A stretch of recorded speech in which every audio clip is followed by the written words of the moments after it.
ফেসবুকে প্রায় দেখি বিনিময়ের মাধ্যমে বিকাশ থেকে সেলফোনে ফান্ড ট্রান্সফার করতে অনেকের 5 টাকা চার্জ কাটা হচ্ছে, আবার অনেকের ক্ষেত্রে 10 টাকা। এটা নিয়ে মানুষের মধ্যে বিভ্রান্তি তৈরি হচ্ছে। চলুন আজ ক্লিয়ার হয়ে নেই আসলে কত টাকা কাটা উচিত। এখানে একটি সার্কুলার দেখতে পাচ্ছেন যেখানে বিনিময়ের চার্জ সম্পর্কিত ডিটেলস বলা আছে। বিনিময়ে 3 ধরনের প্রতিষ্ঠান একে অপরের মধ্যে ফান্ড ট্রান্সফার করতে পারে, যেমন ব্যাংক, পিএসপি এবং এমএফএস। প্রথম, দ্বিতীয় এবং চতুর্থ কলাম ভালোভাবে লক্ষ্য করি।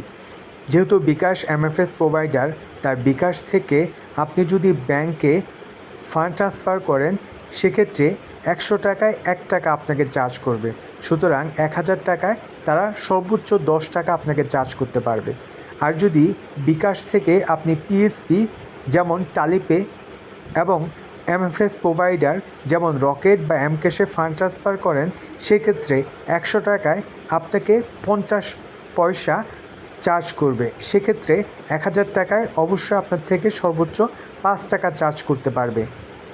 বিকাশ এই সার্কুলারের উপর ভিত্তি করেই আপনার কাছ থেকে চার্জ কাটে। তাই যারা 5 টাকা চার্জ কাটছে বলে দাবি করছেন তারা কাইন্ডলি চেক করে দেখবেন ফান্ডটা কে রিসিভ করেছে।